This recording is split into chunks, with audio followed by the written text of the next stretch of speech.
หนึ่งที่ใช้ไม้ตีลูกสำหรับใช้ตีนั้น เรียกกันว่าเป็นลูกขนไก่หรือลูกแปดเพราะสมัยก่อนกีฬานี้ใช้ขนไก่มาติดกับลูกบอลเป็นทรงกลมขนาดเล็ก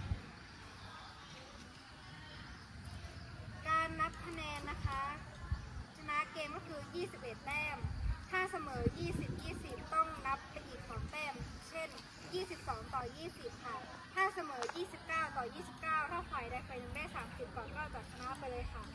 ผู้ชนะเกมนะคะก็จะได้เสริมในเกมถัดไปค่ะ